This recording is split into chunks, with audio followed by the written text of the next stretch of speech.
students, how are you all? Hope you all are doing very good. Let's start a new chapter today of class 6, which is chapter number 5 about sorting materials into groups. Okay? Chalo. First of all, the topic is what are the things made up of? So ये जितनी भी चीजें students हम अपने surroundings में देखते हैं, as we all know, there are variety of things and objects around us.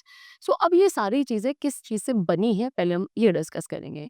जैसे कि एक इरेजर आपकी रबर से बनी है, बुक पेपर एंड ग्लू से बनी है, पेन आपका प्लास्टिक एंड इंक से बना होता है, पेंसिल वुड से बनी है, पेंट एंड लेड से, रूलर आपका वुड या प्लास्टिक का हो सकता है, पेंसिल बॉक्स आपका प्लास्टिक पेंट का होता है, लंच बॉक्स आपका स्टील या प्लास्टिक का होता है, and there are so many things which are made up of different types of materials.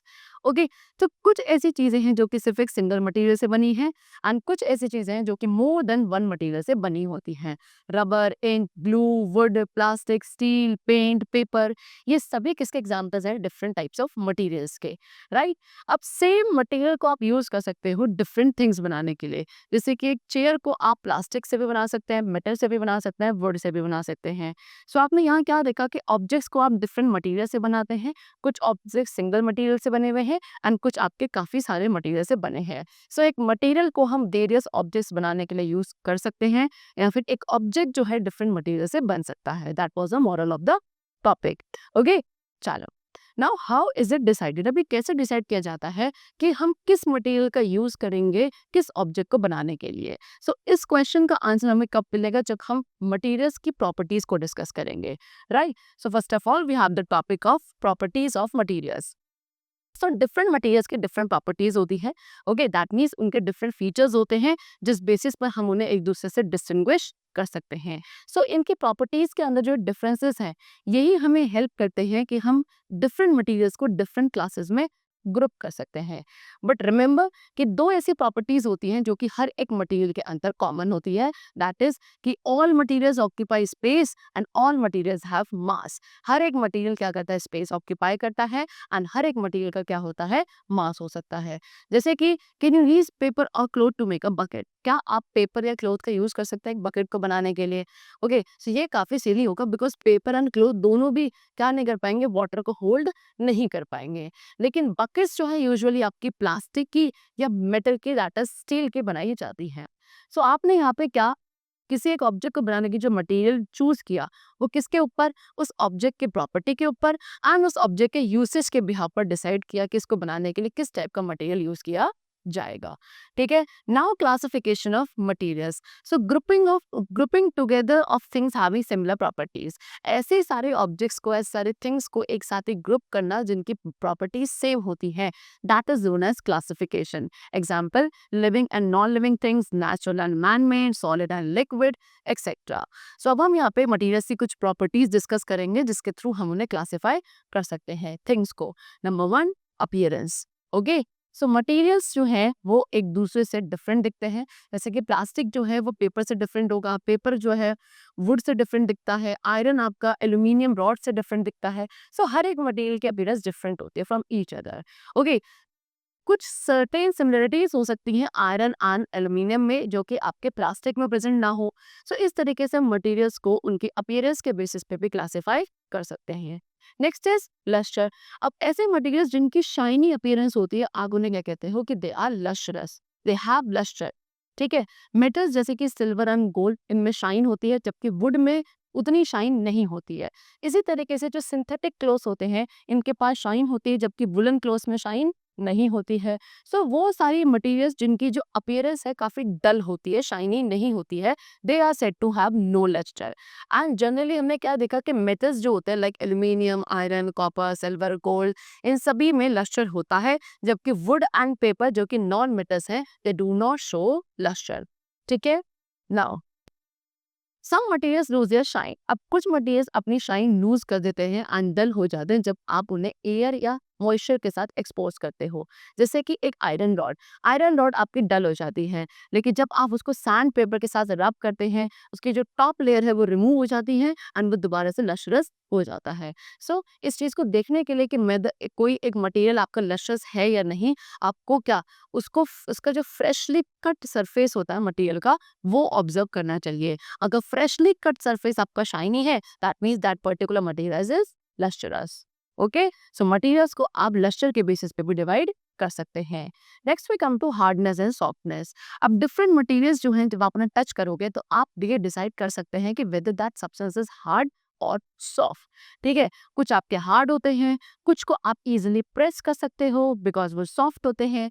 So cotton, sponge, वुल, ये सभी ऐसे हैं जिनको इजीली कंप्रेस किया जा सकता है and therefore we will call them soft materials. Okay, लेकिन आयरन, स्टोन जैसे जो आपके आइटम्स हैं इनको आप कंप्रेस नहीं कर सकते हैं, यानी कि इनको इजीली प्रेस नहीं किया जा सकता है, इसलिए इन्हें हार्ड मटेरियल्स कहते हैं। सो इस तरीके से आप मटेरियल्स को हार्डनेस एंड सॉफ्टनेस के बेसिस पे भी क्या क्लासिफाई कर सकते हैं। Now next is solubility. तो अब आप अपने यहाँ पे क्या ऑब्जर्व कर रहे हैं, आपका यहाँ पे सॉल्ट है, दिस इज शुगर, ये सैंड है, ये अपने सॉ डस्ट है एंड दिस इज आर्का। ठीक है, सो कुछ सब्सटेंसेस से लाइक सॉल्ट एंड शुगर, ये आपके कंप्लीटली क्या हो गए, वाटर के अंदर डिसॉल्व हो गए, जिसकी वजह से अब आपको ये पानी के अंदर दिख भी नहीं रहे। ओके, बिकॉज ये डिसअपियर हो चुके हैं, दैट मीन्स आप इन्हें क्या कहेंगे कि these materials are soluble in water, ये पानी के अंदर सॉल्यूबल थे। ओके, यहाँ पे एग्जांपल क्या है, जैसे कि सॉल्ट था पहले में, सॉल्ट आपका डिसअपियर हो गया, शुगर को आपने डिसॉल्व करा तो वो भी डिसअपियर हो गया, लेकिन सैंड, सॉ डस्ट एंड आटा, इसको आप अगर वाटर के अंदर डिसॉल्व करोगे ये डिसअपियर नहीं होंगे, ये क्लियरली आपको दिखेंगे पानी के अंदर। ठीक है, नाउ देर आर सम और मोर सब्सटेंसेस लाइक सैंड, सॉडस्ट, आटा। अब ये सब्सटेंसेस क्या नहीं हुए, ये वाटर के साथ मिक्स नहीं हुए, इवन आफ्टर स्टीयरिंग, इनको स्टीयरिंग करने के बाद भी ये डिसॉल्व नहीं हुए, दैट मीन्स ये क्या कहलाएंगे, insoluble in water. Now next is some gases. अब कुछ गैसेस हैं लाइक ऑक्सीजन, ये आपके वाटर में सॉल्यूबल होती हैं। प्लांट्स एंड एनिमल्स जितने भी आपके वाटर के अंदर सर्वाइव करते हैं वो इसी वाटर डिजॉल्व ऑक्सीजन को ब्रीथ करते हैं। सिमिलरली प्लांट्स जो कि आपके वाटर में रहते हैं वो कार्बन डाइऑक्साइड जो कि वाटर के अंदर डिजॉल्व होती है उसको अपने फोटोसिंथेसिस प्रोसेस के लिए यूज करते हैं। लेकिन कुछ गैसेस ऐसी भी है जो कि वाटर में डिजॉल्व नहीं हो सकते, लाइक नाइट्रोजन। सो मैटर को हम क्या सॉल्युबिलिटी के बेसिस पे भी क्या कर सकते हैं, डिवाइड कर सकते हैं। Now next is density. अब डेंसिटी में पहला कॉन्सेप्ट है फ्लोटिंग एंड सिंकिंग का। सो एक मटेरियल की डेंसिटी डिसाइड करेगा कि क्या वो वाटर के अंदर फ्लोट करेगा या सिंक करेगा। ठीक है, so the measurement of the amount means in a given volume of material is called is density.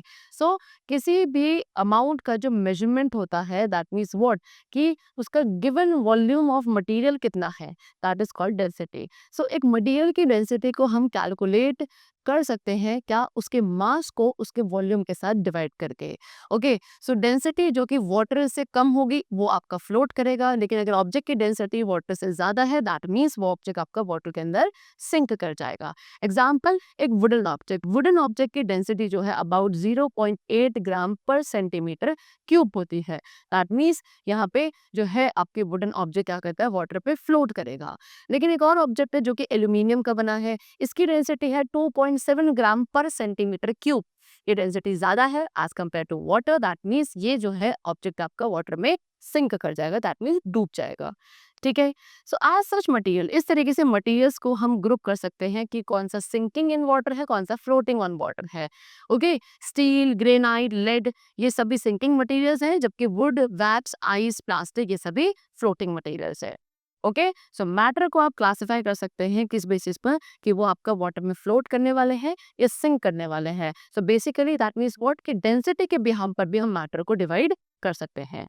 चलो next is transparency, translucency and ओपेकनेस।